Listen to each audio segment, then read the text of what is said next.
The old switcheroo in the Senate. That story topping tonight's 2-minute drill. Tonight's panel, AOL Small Business Executive Editor Rod Kurtz, Lindsey Piegza of FTN Financial, and GOP strategist Angela McGlowan. Well, Republicans allegedly making some big promises to try to lure newly elected West Virginia Senator Joe Manchin to switch parties.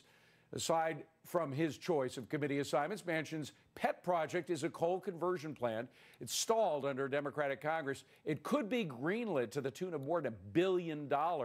Republicans believe Manchin, who will run again in 2012, is vulnerable if he runs on the same ticket as President Obama. So far, Manchin has not shown interest, but we hear about cuts in spending, and this is a $1 billion project in exchange for a vote. Now, Angela, Republicans were criticizing Democrats in exchanging pet projects for a vote on health care. Isn't this kind of the same thing? It's kind of the same thing, but look, there's no black and white in Washington, D.C. It's all gray. And in 1994, Senator Shelby did it from Alabama. He became Republican. Senator Nighthorse Campbell, former Colorado senator, did it. So I think it'd be great for the guy to switch. I mean, you know, surprise, surprise, there's horse trading in Washington. I mean, that goes on every day of the week.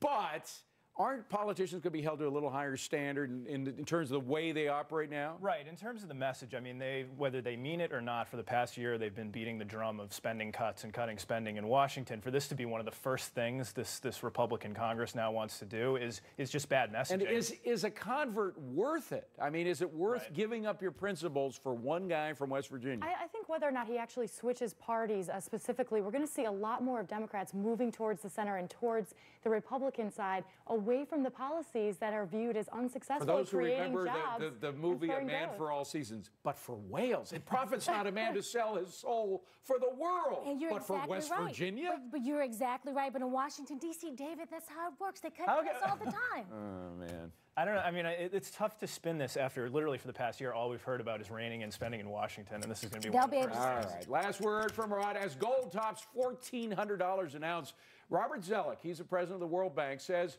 the world's leading economy should adopt a global reserve currency based on, ...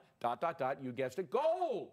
Should the dollar once again be as good as gold? Wouldn't that be nice, Angela? I think it's wonkish rhetoric. I hope there's Wait a minute. What do why, you mean you hope? I Wouldn't hope it be good to have the dollar based on gold? There's a reason why Nixon changed from having the dollar linked Yeah, it's because to he gold. was wrong. I don't think he was wrong. It's because he made a mistake. That's the reason why. I think if we have a universal standard, we're opening up Pandora's box and it might burst the gold bubble. No, I tell you, we had a lot more stability in terms of monetary policy in the United States from the end of World War II. We started with the gold standard up until the time Nixon took us off it. Well, Dave, this is why I like you, because you're so passionate about monetary policy. I am. No, I think gold. it's very interesting. I mean, I cover entrepreneurs. I know a lot of entrepreneurs are sinking a lot of their own money into gold right now. So it's certainly, if you got in a little bit earlier, we're seeing record. But let's forget about gold. What about making the dollar as good as gold? It's simple. Doesn't that make sense?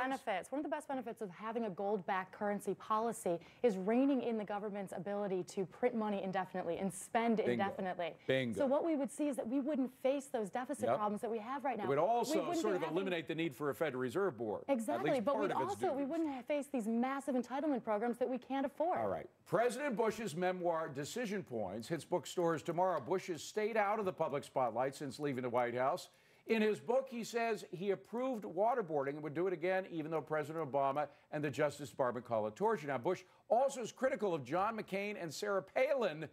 Will there be interest in reading President Bush's story, or is he alienating his base? Of course. I should tell you, I just bought an iPad yesterday, and this may be the first iBook that I buy. Really? You know, it's fascinating because he disappeared. He's been gone. You haven't seen him. He's been writing his book. Yeah, and so I'm very curious to hear what he has to say. I read today, even Maureen Dowd read it and said I'd be willing to vote for him after reading this, you know, somewhat. She did? Well, his characterization of himself.